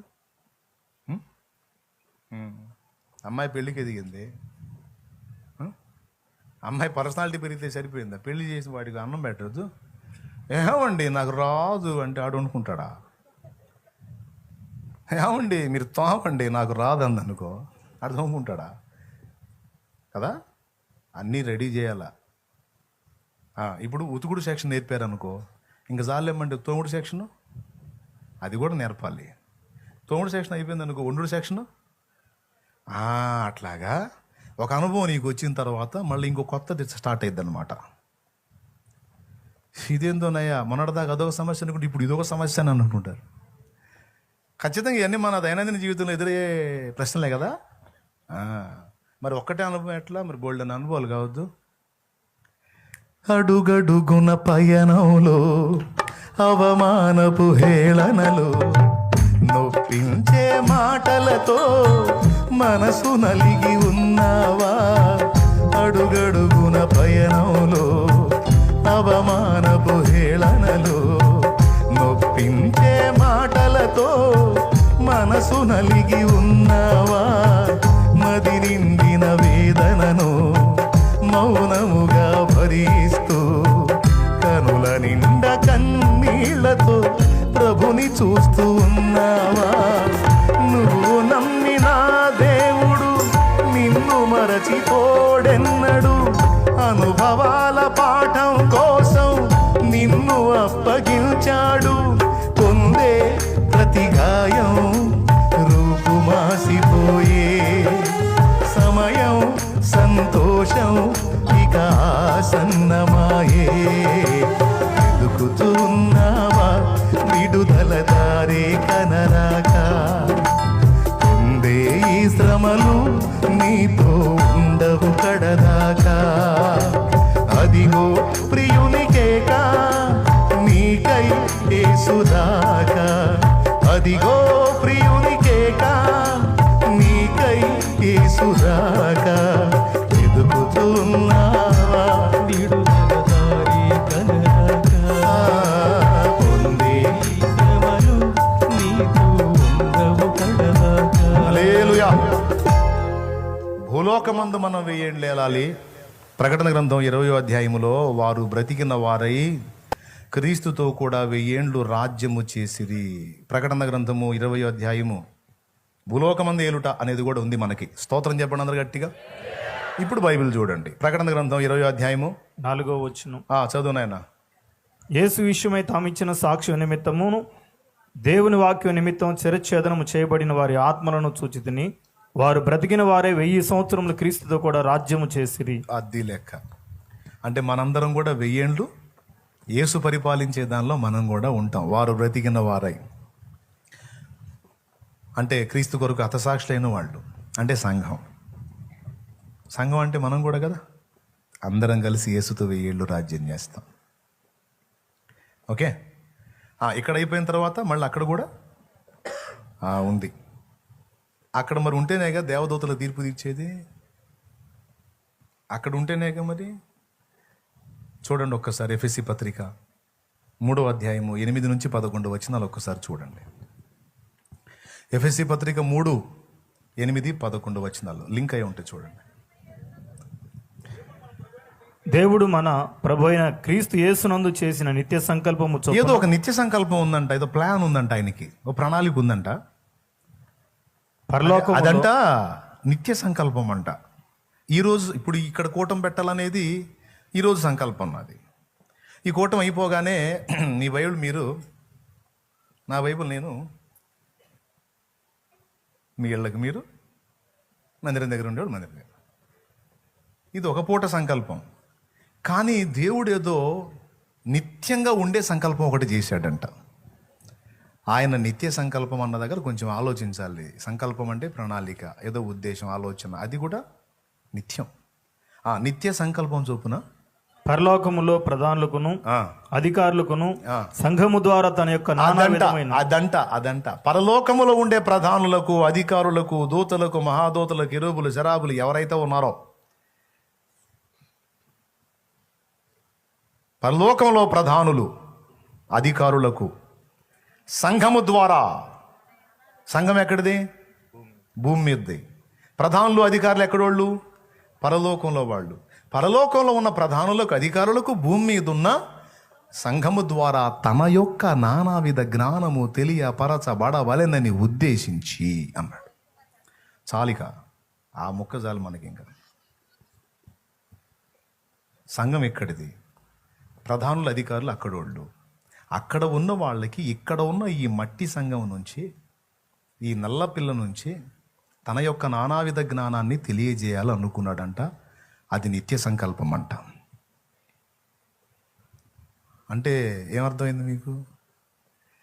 నిత్యత్వం అంతా కూడా అక్కడ ఉండేటువంటి వాళ్ళందరికీ కూడా ఇక్కడ నుంచి రెడీ చేయబడిన ఈ సంఘమే దేవుని గూర్చిన నానావిధ జ్ఞానాన్ని బోధిస్తుందట. ఇది ఎంత ఆశ్చర్యపోవాల్సిన సంగతో చూడండి. ఇది ఆయన ప్లాన్. మరి ఆ రేంజ్కి మనం చేరాలి. అందుకోసమే ఆ అనుభవాలని వంట పట్టిస్తున్నాడు ఇప్పుడు. దేవునికి మహిమ. ఇలా వెతుక్కుంటే ఇక బోల్డ్ అన్ని సంగతులు ఉన్నాయి. మనకి సమయమే లేదు. మళ్ళీ మందిని ప్రతిష్ఠ చేయాలి కదా. కాబట్టి ఇందు మూలంగా మీ యావన మంది తెలియజేయటం ఏమనగా, శ్రమలలో ఉన్న వాళ్ళు చింతపడకండి. అవన్నీ నీకు అనవసరంగా రాలేదు. ఎవరికి ఏది, నీకైనా నాకైనా మన అందరికీ ఏదొచ్చినా మన నాన్నకు తెలియకుండా ఏది రాదు. మన నాన్నకు తెలిసి మన నాన్న అనుమతితోనే మనకు సమస్తము సమకూర్చి జరిగిస్తున్నాడు.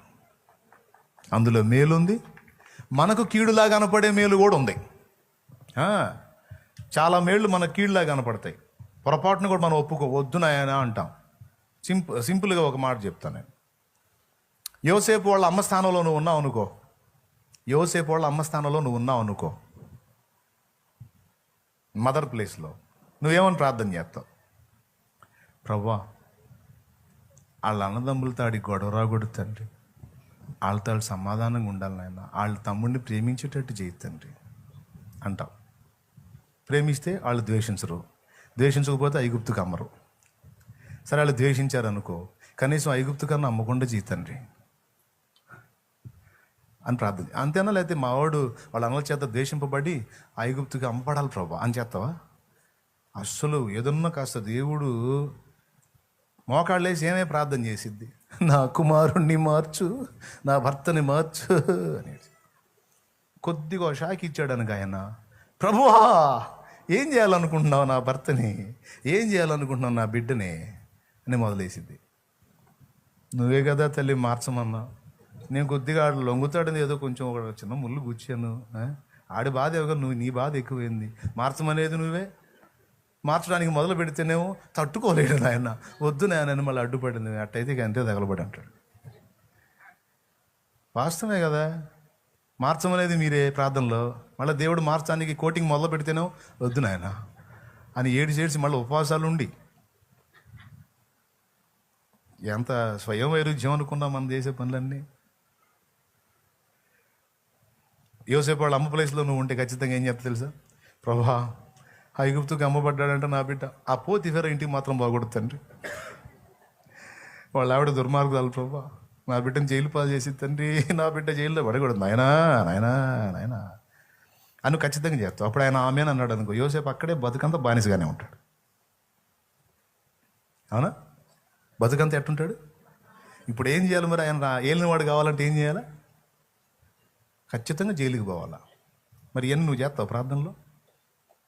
చెయ్యవు. ఒకవేళ జైల్లో పడ్డాడు అనుకో, ప్రభువా అధికారికి దయ పుట్టించయ్యా, ఆ జైలు నాయకుడు బాగా చూసుకునేటట్టు చూడయ్యా, లేకపోతే ఆడు జైల్లోంచి నేరుగా మా ఇంటికి రావాలయ్యా అని చెప్తావు. నువ్వు నేరుగా ఇంటికి వస్తే ఏమొచ్చింది? నింద మాత్రం మిగిలిద్ది. అన్నం పెట్టింది చేతిని పట్టుకున్నాడు, తిన్నింటి వాసాలు లెక్క పెట్టాడు. పోతిఫెరో కన్న తండ్రిలాగా చూస్తే అతని భార్యనే ఇచ్చేవాడు అని నింద మాత్రం మిగిలేదు. మన ప్రార్థనలన్నీ ఇట్లనే ఉంటాయి, మన కోరికలన్నీ ఇలానే ఉంటాయి. చాలాసార్లు ఈ మనం ఒక్కసారి మనం అడిగే ఊహించుకుంటే నిజంగా దేవుడు గొప్ప కార్యం అని చెప్పనా, చాలా వరకు మన ప్రార్థనలకి జవాబులు ఇవ్వకపోవటం. నిజంగా మనం ఒకటి అడిగితే ఇంకో టైపులు ఇవ్వటం మనకి ఎంత ప్లస్ అనుకున్నా, అచ్చంగా మనం అడిగినట్టు జవాబులు ఇచ్చాడంటే మనం ఇంకో షేపులో ఉంటాం. జస్ట్ యోసేపు ముఖ చిత్రమే చూసుకోండి మీరు, ఎట్లుంటుందో చూడండి. అవునా కాదా? ఖచ్చితంగా రివర్స్లో ఉంటుంది పరిస్థితి. కానీ అంత అగచాట్ల మారి ప్రయాణంలాగా తీసుకెళ్ళి తీరా చూస్తే ఐగుప్తు రాజు ఫరో ఏమన్నాడు తెలుసా? యోసేపు, ఐగుప్తు మొత్తానికి నేను ఫరో, ఐగుప్తుకి నాకు నా ఇంటికి కూడా నువ్వు ఫరో అన్నాడు. ఈ అగచాట్ల మారి జీవితంలో ప్రయాణం చేసి అక్కడికి పోయిన తర్వాత ఎంత సుందరమైన వ్యక్తిత్వం వచ్చిందంటే యోసేపుకి, 20 తులాల వెండికి తమ్ముడిని నిలువన అమ్ముకున్న అన్నలు తన ముందు నిలబడితే ఏమన్నాడు తెలుసా? అన్నా మీరు నాకు మేలే చేశారన్నా అన్నాడు. మనం అయితేనా ఏ మొహం పెట్టుకుని వచ్చారా? సిగ్గుందా మీకు? సిగ్గుందిరా? అరే నిన్ను దండం పెట్టే కదరా. అరే రూబేను, అన్నా అన్నా అన్నా అన్నా అన్నా అంటే కనికర పడ్డావురా, పోరా అని తోసేసావుగా. ఏ మొహం పెట్టుకుని వచ్చా? ఏమో మన రియాక్షన్స్ ఎలా ఉంటాయో. యోసేపు ఏమన్నాడు తెలుసా? వాళ్ళని కౌగిలించుకొని వాళ్ళ మెడ మీద పడి ముద్దు పెట్టుకొని ఏడ్చి ఎలుగెత్తి ఏడ్చి, మీరు నా కీడుకై యోచించితే కానీ ఇది దేవుడు మన మేలుకై ఉద్దేశించిన అన్నలారా, బాధపడవాకండి. మీరు కావాలని చేయలేదులే, ఆయన సంకల్పం అలా నడిపించాడు. ఆయన ప్లాన్ అలా ఉంది. మరి ఏం చేయాలా? నేను ఐగుప్తు సింహాసనం ఎక్కాలంటే మరి ఎట్లా? మామూలుగా అయితే నన్ను పానిస్తారా? మీరు నన్ను ప్రేమించి అనాలనుకో, ఇక్కడే ఉండేవాడిని మీతో పాటు కనాన్లో. కాబట్టి మీ ద్వేషం నా ప్రయాణానికి ఆరంభమైంది, నా పయనానికి ఆరంభమైంది. అడుగడుగున నేను పొందిన శ్రమలన్నీ నన్ను ఉన్నత స్థానానికి చేర్చి, అంతేకాదు ఉన్నత వ్యక్తిత్వం కూడా నాలోకి వచ్చింది. అది యోసేపు సమాధానం. నేను మిమ్మును మీ పిల్లలను పోషించదని అన్నాడు. అర్థమైందా? సో శ్రమలు రెండు విధాల. ఒకటి దేవుని ప్లాన్లోకి మనల్ని సెట్ చేస్తాయి, రెండవది దేవుడు ఆశించిన వ్యక్తిత్వం మనలోకి వచ్చేటట్టు రూపుదిద్దుతాయి. మరి ఏందనుకున్నా? ఇప్పుడు టోటల్గా మాకు అగసాట్లు తప్పు అంటావు అని నేను ఎందుకు అన్నాను? తప్పవంటే మరి నువ్వు ఆయన అనుకున్న షేపులోకి రావాలంటే తప్పదు. మరి అది కూడా షేపు చెక్కబడ్డదాకే ఉంటాయి. ఇప్పుడు శిల్పి ఉన్నాడు, ఒక ఆకృతి ఒక బొమ్మను చెక్కాలనుకున్నాడు, ముక్కు ఈ షేపులో ఉండాలనుకున్నాడు, కళ్ళు ఈ షేపులో అంతా రెడీ చేశాడు. అంతా రెడీ చేసిన తర్వాత మళ్ళీ సుత్తి తీసుకెళ్ళి ముక్కు మీద కొడతాడింది. కొడితే ఏమైంది? కాబట్టి ఎంతవరకు అవసరమో అంతవరకే చెక్కడం పని జరిగిద్ది. ఆ షేప్ వచ్చిన తర్వాత ఇక కనబడమన్నా కనబడవు. ఏంటి అయ్యి అర్థం కాలేదు వీళ్ళకి, అందుకే ఏం స్పందించలా. అగచాట్లు. యేసయ్య నీ కృప తలంచగానే నా శ్రమలుగా అనిపించలేదే. యేసయ్య నీ కృప తలంచగానే నా శ్రమలుగా అనిపించలేదే. నీవు నాకిచ్చే మహిమ ఎదుట ఇవి ఎల్ల తగినవి కావే. నీవు నాకిచ్చే మహిమ ఎదుట ఇవి ఎన్నదగినవి కావే. సుగుణాల సంపన్నుడా, స్తుతిగానాల వారసుడా, జీవితును నిత్యము నీ నీడలో ఆస్వాదింతును నీ మాటల మకరందము. స్తోత్రం. ఓకేనా? టోటల్గా సత్యం ఇది. సిద్ధపడవలసింది ఇలా. నీకేం ఉండవు అనేది సత్యం కాదు. అర్థమైందా? ఎక్కడెక్కడదంతా నీకు వచ్చేస్తుంది అనేది సత్యం కాదు. అవసరమైతే ఉన్నది కూడా పోయే అనుభవాన్ని కూడా నేర్పుతాడు దేవుడు. ప్రిపేర్డ్గా ఉండాలి. ఇది సత్యం. ఏసై నుండి అన్నీ పొందటమే కదా అవసరమైతే ఏసై కోసం కోల్పోవటానికి కూడా మనం సిద్ధంగా. ఎందుకంటే ఎప్పటికీ తరిగిపోని స్వాస్థ్యము అక్కడుంది మనకి. దేవునికి మహిమ. ఇవన్నీ మాటల్లో నేను చెప్పాను, పెద్దన్నయ్య పాటలో పాడేశాడు. పెద్ద పెద్ద సుదీర్ఘ ప్రసంగాలు ఏం చేయాల్సిన అవసరం లేదు. పెద్దన్నయ్య పాటలు పాడితే చాలు. అందులో జాగ్రత్తగా పరిశీలిస్తే బోల్డెన్ రహస్యాలు ఉన్నాయి అందులో. తెలుసా మీకు పెద్దన్నయ్య ఎవరు తెలుసు ఇంతకీ? దేవునికి స్తోత్రం.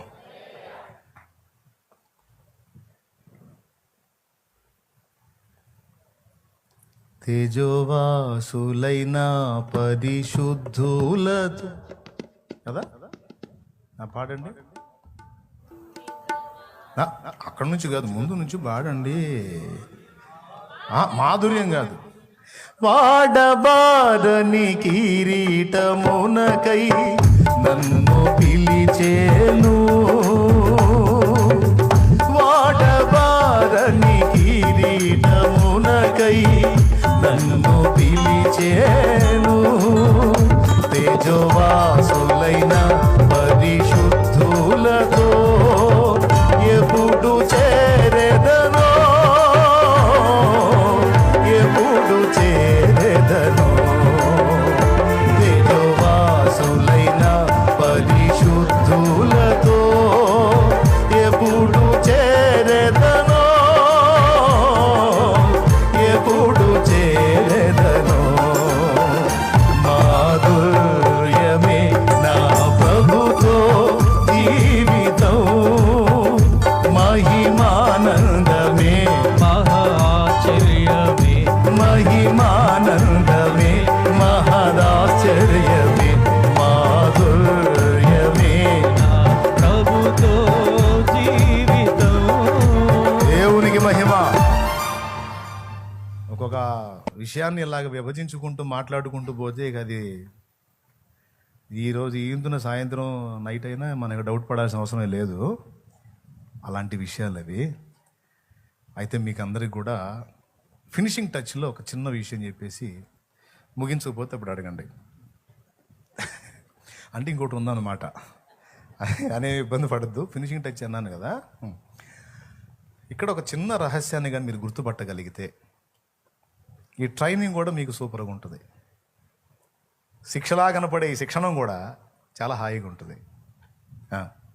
ఆ ఒక్కటి మీరు తెలుసుకుంటే ఆల్రెడీ మీకు తెలుసు, నేను చూపిస్తే ఓహో అనుకుంటారు అనమాట. అంతే, ఏం లేదు. పిలిచినవాడు నమ్మదగిన వాడన్న రహస్యాన్ని ఎరిగి పూర్తిగా ఆయన చేతికి నిన్ను, నీ పరిస్థితులను, నీ ఇంటి వారిని అప్పగించి విశ్వాసము ఆయన మీద ఉంచి ఆ విశ్వాసమును బట్టి విశ్రాంతి పొందడం నేర్చుకో.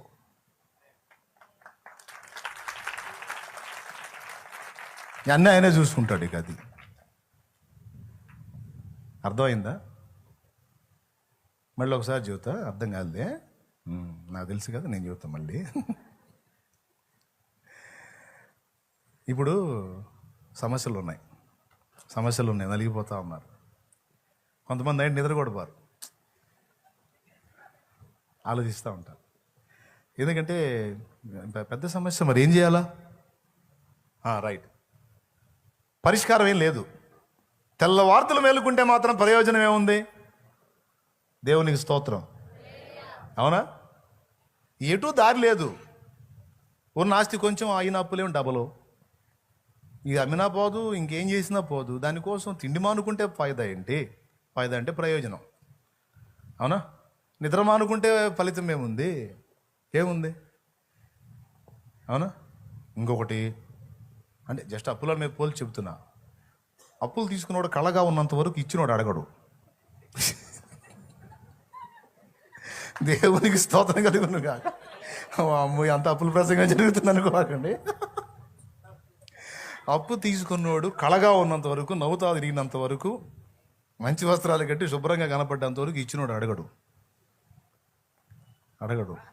ముఖం మారి భేద వస్త్రాలు వచ్చి ముఖం విషన్న వదనం చేసుకొని తిరుగుతున్నాడు అనుకో, వీడి పని ఏదో అయిపోయినట్టుంది, ఎందుకైనా మంచిది ముందు మన సరుకు మనం లాక్కేసుకుందామని వచ్చి ఎగబడతారు. కాబట్టి అప్పులు తీసుకున్న వాళ్ళు కళగా ఉండండి. చాలా ఏమన్నా భలే సూత్రం చెప్పామన్నా అని కాదు. నువ్వు చేయలేవు, నీ వల్ల కాదు, ఇరుక్కుపోయావు, ఎట్లా బయటపడాలి అర్థం కావట్లా. అక్కడ యేసయ్య ఏం చెబుతున్నాడంటే, ఇప్పుడు నువ్వు నా సొత్తు, నేను నిన్ను ప్రేమిస్తున్నానని నీకు నమ్మకం ఉందా అంటాడు. ఉంది ప్రభువా, ప్రేమించే నిన్ను అప్పచెప్పనన్న నమ్మకం నీకుందా అంట. ఉంది నాయన. అట్లయితే నోరు మూసుకొని కాదు, నోరు తెరిచి అన్నం తిని నోరు మూసుకొని నిద్రపో అంటాడు. సింపుల్. తిండి మానుకోవద్దు. ఏదన్నా స్పెషల్గా నాతో గడపాలంటే ఫాస్టింగ్ ఉండు, కానీ అనవసరంగా మానుకోవాగు, నువ్వు తింటే నాకు సంతోషం అంటాడు. అర్థమైందా? ఇప్పుడు మనకి చిన్నప్పుడు మన పిల్లల అనుభవం చూద్దాం. మనకేదో వస్తువు కావాలి, రేపు టీచర్ అడిగింది, దేవపతి తంతానంది, నాన్నకి చెప్పాం, ఖచ్చితంగా రేపు నువ్వు స్కూల్కి వెళ్ళే టైం కల్లా నీ ముందు ఉంటుందరా అన్నాడు. అయినా సరే తిండి తినకుండా కూర్చున్నావు అనుకో, నానేమంటాడు? తిన్నానా అంటాడు. కాదు నాన్న, రేపు అది నేను తెస్తానన్నాగా, తిన్నానా అంటాడు. సరే నాన్న అని మళ్ళీ పోయి పక్కన కూర్చొని అంటే అప్పుడు తర్వాత నాన్న వచ్చి ఏమంటాడు? ఎరా ఏంది? కాదు నాన్న, రేపు అది నేను తెస్తానన్నా కదరా, ఏరా నా మీద నమ్మకం లేదా? కాదు నాన్న, ఉంది, మళ్ళీ నువ్వు మర్చిపోతావా? రేపు అవసరమైతే సెలవు అయినా పెడతారా, నువ్వు రారా, తినరా. సరేలే నాన్న, తింటానా, అంత మాట అన్నావు, ఇంకా చాలేనా, తింటాలేనా, రారా నీకు దండం పెడతా, రారా, నాకు ఆకలి అవుతుంది, రారా తినరా అంటాడు. అంటే ఆకలి కావట్లేదు నాన్న. ఎందుకు కావట్లేదురా, నువ్వు మనిషి కాదా? నాకే అవుతుందిరా, నీకెందుకు కాదు? మధ్యాహ్నం కూడా తినలేదు కానీ ఆకలి లేదు. రే ఎందుకు అట్ట కూర్చున్నావుదా? కాదు నాన్న, రేపు అది అన్నాడు నీకు. ఇక నాన్న ఓర్పు పోయి ఏమంటాడు తెలుసా? లాగా ఒకటి బీగుతాడు పెట్టామని. పనికి మనలోడా ఎన్నిసార్లు చెప్పాలి అంటాడు. అప్పుడు రేపు ఆ వస్తువు కోసం సగం ఏడుపు, తన్నులు తిన్నందుకు సగం ఏడుపు, 2 ఏడుపులు కలిపి అన్నాడు. అవునా? నాన్న తృప్తిగా తింటాడు ఆ కండిషన్లో? బాధపడతాడు కదా, బాధపడతాడు. నాన్న తెస్తానన్నాడు, 1-2 సార్లు చెప్పా, కన్ఫామ్ అని నమ్మినోడు తృప్తిగా తింటాడు, హాయిగా నిద్రపోతాడు. ఏమండి, ఈ భూ సంబంధమైన నానే అంత రోషంగా ఉండి అంత పట్టింపుగా ఉంటే ఆ నాన్న మరి ఇంకా ఎక్కువ రోషం గలవాడు కదా, ఇంకా ఎక్కువ మన విషయంలో పట్టించుకున్నాడు కదా. అమ్మ కడుపులో నుంచి నువ్వు బయటికి రాగానే నువ్వు రెడీ చేసుకున్నావు ఆహారం. అమ్మ కడుపులో నువ్వు నేను ఉండగానే మనం బయటికి రాగానే మనకు ఆకలేదని మన చిన్ని పొట్టకు కావాల్సిన పాలు అమ్మ దగ్గర రెడీ చేసి పెట్టాడు ఆయన. ఇక అక్కడి నుంచి అడుగడుగున నీకు తోడై ఉండి ఈ మజిలీకి నువ్వు వచ్చిన దాకా నిరంతరం నీ కార్యాలు సఫలపరుస్తూ ఎన్నోసార్లు మరణం అంచు దూరం, అడుగు దూరంలో, అంగుళం దూరంలో నీకు వెళ్ళిపోయినా అన్నిటి నుంచి తప్పించుకొని వచ్చి ఇంతవరకు నడిపించినోడు ఆయన కాదా? నువ్వు ఆయన ఎరగనప్పుడే నిన్ను ప్రేమించి కాపాడాడే, ఎరిగిన ఈ దినాన నిన్ను వదిలేస్తాడా, శ్రద్ధ చేస్తాడా? వెరితనం కదా. కాబట్టి నిజంగా విశ్వసించిన వాళ్ళు దేవునికి సమస్యను అప్పగించి మోకాళ్ళుని ప్రార్థన చేసి, అదొక సూత్రం, ఆయనకి రిపోర్ట్ రాయి, అప్పచెప్పేసాయి, ప్రశాంతంగా వెళ్ళి తిను. నువ్వు తిని విశ్రాంతి పొందావనుకో, ఆయనకి ఒక నమ్మకం వచ్చేస్తుంది. ఏంటంటే నా బిడ్డ పూర్తిగా నా మీద డిపెండ్ అయ్యాడు కాబట్టి ప్రశాంతంగా ఉన్నారు, ఇక నేను డీల్ చేయాలనేది ఆయన రిస్క్ చేస్తాడు. కాబట్టి ఇప్పుడు ఏం చేయాలి? మర్యాదగా తినాలి. చెప్పండి. దిగులు పడి మనం ఏడిచి పక్కింటి వాళ్ళని కూడా ఏడిపించి ఎవడికి మనశ్శాంతి లేకుండా చేయకూడదు. స్తోత్రం. దేవా, నా దేవుడు నువ్వు ఉన్నావు, ఇంతవరకు నడిపించాక ముందు కూడా నువ్వే చూసుకుంటావు. సమస్య ఎంతదైనా కావచ్చు, సమాధానకర్తవి నీవు. నేను నమ్ముతున్నాను తండ్రి, నాకు విశ్వాసం ఉంది, నువ్వు నాకు తోడై ఉన్నావు. నీ అనుమతి లేకుండా నాకేది జరగదు, నీ సెలవు లేకుండా నాకేది సంభవించదు. సమస్తం నీ ప్రణాళికను అనుసరించి నడిపిస్తున్నావు, అలాగే కానీ నీకు అప్పగిస్తున్నాను తండ్రి అని అప్పగించి నువ్వు విశ్రమించినట్లయితే ఆయన సంతోషిస్తాడు. ఒక చిన్న వచనం, మీకు చాలా సుపరిచితమైన వచనం, రివర్స్లో చూద్దాం. ఓకేనా? 127వ కీర్తన, మీకు చాలా తెలుసు ఈ వచనం. 127వ కీర్తన బైబిల్ మూసి మళ్ళీ చదువుతున్నాను అనుకోక అయిపోయింది, ఫినిషింగ్ టచ్ అని చెప్పేశాక. 127వ కీర్తన 2వ వచనం.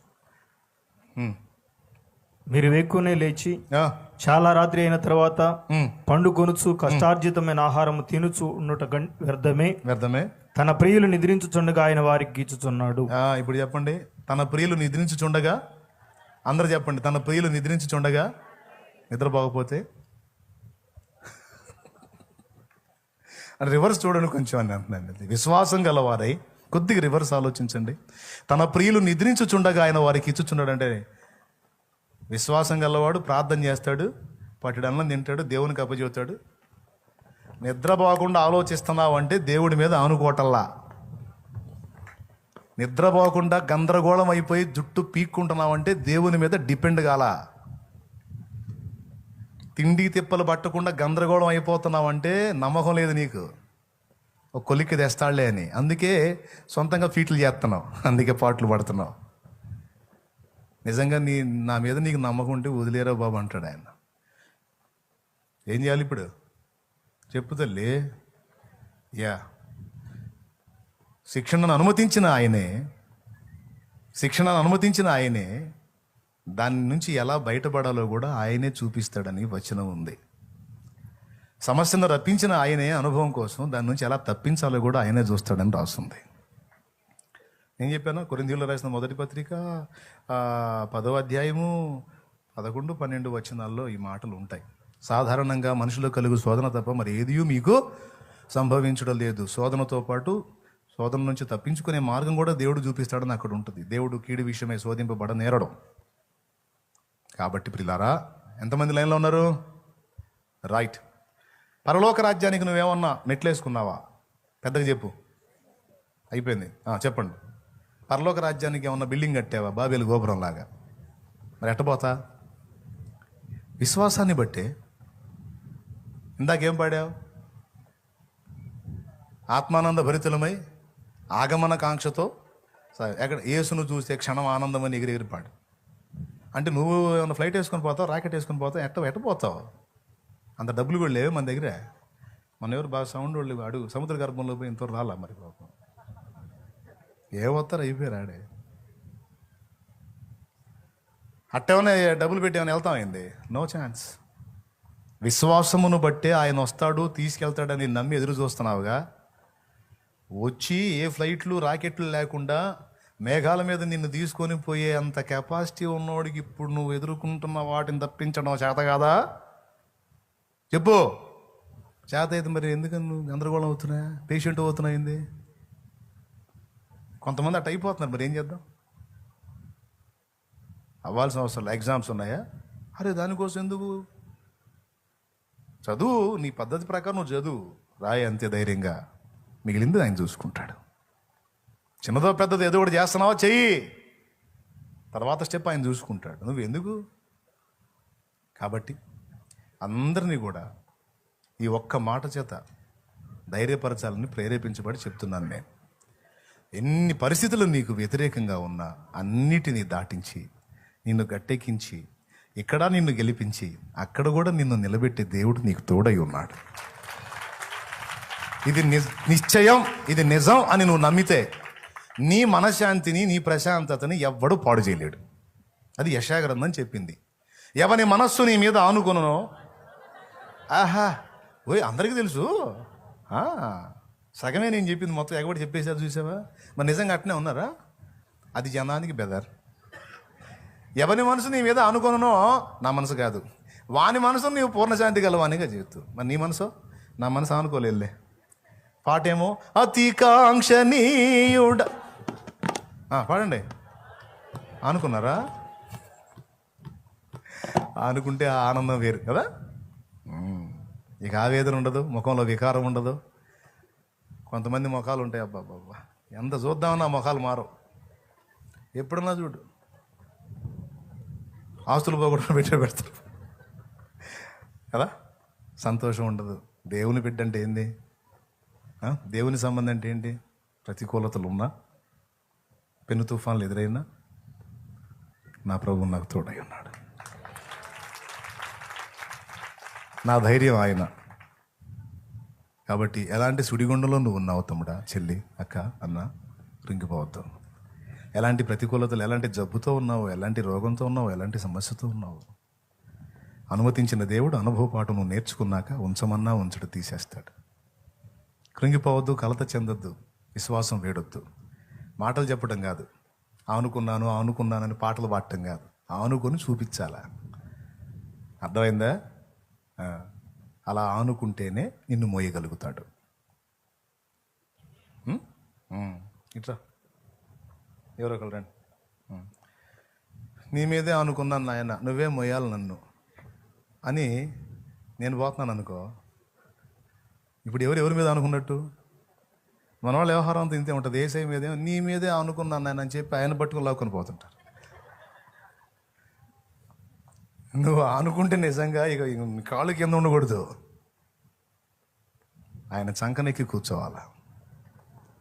నాకు తెలియదు నువ్వేం చేస్తావో, నీ మీదే అనుకున్నా, అందుకే ప్రశాంతంగా తింటున్నాను, రిలాక్స్ అవుతున్నా, ప్రార్థన చేస్తున్నాను.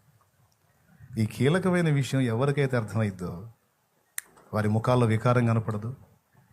అనవసరంగా ఆలోచించి తెచ్చుకున్న రోగాలు కూడా స్వస్థతపరచబడతాయి, బాగుపడతారు. ఆఖరికి నేను చెప్తున్న ఫైనల్, కోల్పోయిన మీ వారిని కూడా తప్పకుండా నీ ముందు నిలబెడతాడు ఆయన.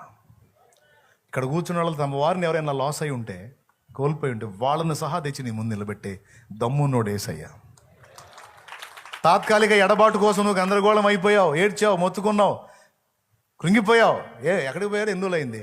ఇదిగో ఇంకొండు, ఇంకెడబాటు లేదు, ఇక నిత్యత్వం అంతా. మా అన్న అన్నావు, మా తమ్ముడు అన్నావు, నా భర్త అన్నావు, నా బిడ్డ అన్నావు, నా భార్య అన్నావు, నా తల్లి అన్నావు, నా తండ్రి, ఇదిగో మొత్తం ఉన్నారు చూడు. శాశ్వత కాలం ఇక మీరు కలిసే ఉంటారు పో.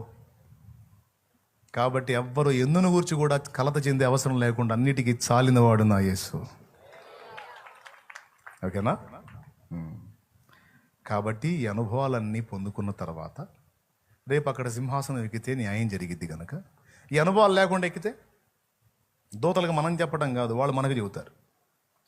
అవునా? అందుకే మనల్ని ప్రేమించి ఇలా చేశాడు. తగిన కాలం అంతా తప్పకుండా ఇది ఎరిగిన వాడిని అయినందున డైరెక్ట్గా వాడిని అక్కడ చూపించకుండా దేవుడు నాకు ఇచ్చిన కుమారుణ్ణి ఇక్కడికి దేవుని నడిపింపుతో పంపించా. అక్కడ మొదలుపెట్టా ఈ టోటల్ మ్యాటర్ మొత్తం. దేవునికి స్తోత్రం కలుగును గాక. హల్లెలూయా. ఇప్పుడు షాలేం రాజు గారు అబ్బాయి అన్న అంటే కొంచెం హడావుడి ఉంటుంది, అక్కడే ఉంటుంది కదా. ఏడదాకెందుకు, దగ్గర 160 కిలోమీటర్లు ఏముంది. సండే వచ్చిన ప్రతిసారి వాడు ఇంటికి చేరేటప్పుడు 3 గంటలు అయింది. మధ్యలో 2-3 సార్లు ఫోన్ చేస్తే ఏడదాకా వచ్చావరా అని. విజయవాడ దాటాను, ఏడదాకా వచ్చావరా. గుంటూరు దాటాను నాన్న, ఏడదాకా వచ్చావరా. ఎడ్లపాడు దాటాను నాన్న, మా పేట దగ్గరలో ఉంటుంది ఎడ్లపాడు అని. ఇప్పుడు ఇక అడిగే ఓపిక కూడా లేదు. ప్రార్థన చేసేవాడిని, దేవుడికి అప్పచెప్పి నువ్వే తీసురా నాయన క్షేమంగా నిద్రపోతున్నాను. మరి నేను తిరిగి అక్కడిక్కడ ప్రకటించి నేను వచ్చి ఉంటా కదా. అంటే ఇంటికి చేరేటప్పటికి 3 అవుతుంది. పడాలవాడు వ్యక్తిగతంగా ఒక ఆత్మను సంపాదించడానికి ఎలాంటి ప్రసవ వేదన ఉంటుందో వాడు అనుభవిస్తేనే రేపు విస్తారమైన ఆత్మల ముందు నిలబడ్డా కూడా వాడికి ఆ విలువ తెలిసిద్ది. ఆ అనుభవం ఉంటేనే వాడు రేపు అక్కడ నిలిచి నాతో పాటు ప్రకటించడానికి అర్హుడవుతాడు. ఆ అనుభవం లేకపోతే వాడు వ్యర్థుడవుతాడు. కనుక వదిలేశారు. అబ్బాయి బిల్డప్గా తగ్గట్టు ఉండాలని ఏమి సెట్టింగులు చేయలే. ఒక ఇంట్లో పెడుతున్నా నానంటే మరి షాలేం రాజు గారు అబ్బాయి అంటే మరి హడావుడు ఉండాలి కదా అని ఏం లే. 2.5 సంవత్సరాలు దగ్గర అయింది. ఇంట్లో ఒక ఇంట్లో, ఆ ఇంటి నుంచి ఇంకొక ఇంట్లో, అక్కడి నుంచి ఒక చిన్న రేకుల షెడ్లు, అక్కడి నుంచి ఒక సామాన్య సేవకుడు ఎలాగైతే ఒక్కొక్క ఆత్మ కోసం కష్టపడి లైన్లోకి వస్తాడో అలా రావాలి. అప్పుడే వాడు రేపు ఎంతకైనా చేయగలుగుతాడు దేవుని పని. ఈ అనుభవాలు లేనప్పుడు వాడు చేయలేడు. అందుకే ఇక్కడ విలువలు బిల్డప్లు ఏం పట్టించుకోకుండా పంపించి దేవుడి కృపను బట్టి ఇక్కడ చేయించాను. అలాంటి స్థితిలో వాడు వచ్చినప్పుడే నేను వాడి గురించి చెప్తానని స్టార్టింగ్లో నేను లైవ్లో చెప్పున్నాను అక్కడ మెయిన్ చర్చ్లో. ఇప్పుడు ఆ మెట్టు ఎక్కి నాకు అది చూపించాడు కనుక దేవుడు ఆ చిన్నవాడిని వాడుకొని ఇప్పుడు వాని గురించి నేను మాట్లాడాను. అది కూడా వాడు పరిచర్య చేసిన ప్రదేశంలో అక్కడికి వచ్చి నేను మాట్లాడా. ఇది పద్ధతి. ఇదంతా కలిసి దేవుడు ఏ పంద అయితే తీసుకున్నాడో మన విషయంలో, నా పిల్లల విషయంలో కూడా నేను అదే పంద తీసుకోవడానికి కృప చూపాడు. దాన్ని సక్సెస్ చేశాడు. ఆయనకి మహిమ. ఈ బిడ్డ ప్రయాస ఫలం మీ అందరి ముందు నిలబడడానికి అవకాశం దొరికింది. Okay, right.